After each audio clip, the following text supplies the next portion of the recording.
كيف كنعرفوا كاملين اننا على ابواب كاس افريقيا اللي بقات ليه اقل من اسبوع، وهذه قل من سيمانه خرجت لائحه وليد المشاركه في البطوله اللي ما لقاتش انتقادات كثيره، والكل متفائل بان هذا الجيل هو اللي غيفرح المغاربه بتحقيق اللقب الافريقي المفقود منذ عقود عديده. لذلك في حلقه اليوم غنتعرفوا على اقوى 4 منتخبات اللي نقدروا نواجهوهم في الادوار الاقصائيه، واللي هما السنغال، مصر، الجزائر ثم منتخب النيجر. ففي هذه الحلقه غنتعرفوا اكثر على هذه المنتخبات، وغنشوفوا ابرز الاسماء اللي كيمتلكوها وتاريخ المواجهات معاهم وتفاصيل اخرى مهمه خاص المشجع المغربي يعرفها. لكن قبل ما نبداو كنبغي نقدم لكم بي اس سبورتيفي. بي اس سبورتيفي هي واحد لابليكاسيون اللي كتمكنك من مشاهده جميع المباريات بدون تقطيع وباعلى جوده ممكنه وغير من التليفون، خصوصا واننا مقبلين على كاس افريقيا وبطبيعه الحال غتحتاجها. فراه غنحط لكم رابط تحميل في الديسكريبسيون وفي اول تعليق، ما تنساش تدخلها حيت غتعاونني بزاف. البداية غتكون مع منتخب السنغال اللي كيتعتبر واحد من أقوى المرشحين للظفر باللقب، خصوصا وأنه هو الفائز بالنسخة الماضية من كأس إفريقيا. وفي السنوات الأخيرة كيعيشوا جيل ذهبي بقيادة المدرب أليو سيسي، بحيث تأهلوا 2 المرات لنهائي كأس إفريقيا في آخر نسختين، وحضروا في آخر نسختين من كأس العالم، الأولى في روسيا في سنة 2018 والثانية في قطر 2022. من أهم اللاعبين اللي كيعتمد عليه أليو سيسي ساديو ماني لاعب النصر السعودي، وبيب سار لاعب توتنهام اللي في آخر مباراة ليه مع هذا النادي خرج مصاب، لكن التقرير الطبي قال باللي الإصابة ديالو طفيفة واحتمال كبير يشارك في كأس إفريقيا. وأيضا كاين المدافع كوليدو كوليبالي اللي كيلعب في فريق الهلال السعودي. فمنتخب السنغال كيمتلك 18 لاعب كينافسوا في المستوى العالي، 6 منهم كيلعبوا في الدوري الإنجليزي، 10 كيلعبوا في الدوري الفرنسي، بالإضافة لجوج في الدوري الإسباني. واجهناهم في 25 مقابلة، آخرها في سنة 2020 واللي سالت بفوز رفقاء يوسف النصيري ب3 أهداف مقابل هدف. فإلا واجهناهم في الأدوار الإقصائية غتكون مقابلة صعيبة في ظل أنه حامل اللقب، وكيف قلنا بحكم أنهم كيعيشوا فترة الجيل الذهبي غيدخلوا الكان بهدف واحد واللي هو تحقيق اللقب.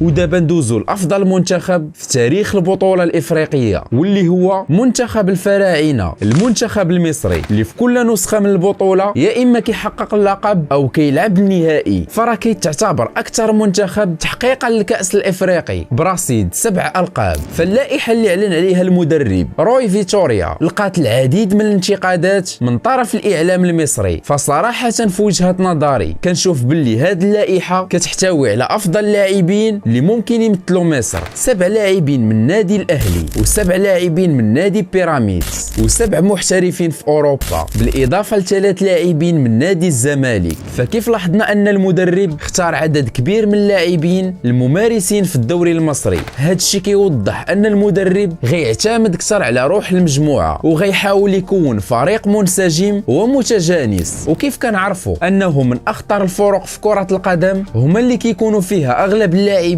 من فريق واحد، وهذه هي الاستراتيجيه اللي اعتمد عليها المدرب روي فيتوريا. وبغض النظر على اللاعبين المحليين فراه المنتخب المصري كيمتلك لاعبين محترفين في اوروبا اللي الاداء ديالهم احترافي، منهم محمد صلاح لاعب ليفربول اللي كنا كنعرفوه وكيتعتبر من افضل اللاعبين في العالم، ومحمد تريزيغي لاعب طرابزون سبورت التركي، بالاضافه لعمر مرموش لاعب فرانكفورت الالماني. واجهناهم في 29 مقابلة من قبل، آخرها في سنة 2021 برسم إقصائيات كأس إفريقيا واللي سالت بفوز رفقاء محمد صلاح بهدفين مقابل هدف، الشيء اللي أدى لإقصائنا من البطولة من دور الربع. فلا قدر الله واجهناهم في الأدوار الإقصائية غتكون مباراة صعيبة لأقصى درجة، خصوصا وأنهم داخلين البطولة وطامحين لتحقيق اللقب.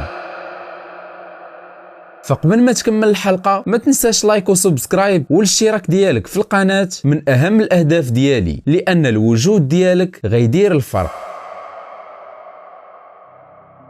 ودابا غندوزو لمنتخب محاربين الصحراء، المنتخب الجزائري اللي غيكون من ضمن المنتخبات القوية في هذه النسخة من كأس افريقيا، بحكم انهم من مباراة السد ضد منتخب الكاميرون ما خسروا حتى مباراة، والمستوى اللي كيقدموا في جل المباريات كيتعتبر مستوى مقنع. ومن الاسباب اللي كتخليهم يكونوا من اقوى المنتخبات في البطولة هي انهم كيستافدوا من الاخطاء اللي طاحوا فيها في الماضي. واول حاجة نقدروا نبداو بها هي تصريح المدرب بالماضي، فين اكد على ان منتخب الجزائر غير مرشح للظفر باللقب، وهكا كيكون حيد الضغط على اللاعبين ديالو وعلى راسو بصفته كمدرب، واستافد من الاخطاء اللي دار في الكار الماضي والثقة الزائدة قبل مواجهة الكاميرون في مباراة السد المؤهلة للمونديال، بحيث كان كيرمي الضغط بطريقة لا إرادية عليه وعلى اللاعبين. ومن أبرز اللاعبين اللي عندهم رياض محرز لاعب الأهلي السعودي اللي كنا عارفين المستوى ديالو، ويوسف عطال لاعب نيس الفرنسي واحد من أفضل الأظهرة اليمنى في قارة إفريقيا، بالإضافة لبن ناصر لاعب AC ميلان. فصراحة سواء من الناحية الفردية أو الجماعية الجزائر كتمتلك فريق كبير وقادر على أنه يدير كأس إفريقيا في المستوى. تواجهنا في 30 مقابلة من قبل، آخرها في سنة 2020 برسم إقصائيات كأس العرب، واللي سالت بتعادل 2-2 ودازت لضربات الجزاء فين تفوق منتخب الجزائر فيهم. فإلا واجهناهم غتكون مباراة صعبة، خصوصا أنهم ما عليهمش ضغط كبير من الجمهور عكس اللي على منتخبنا المغربي.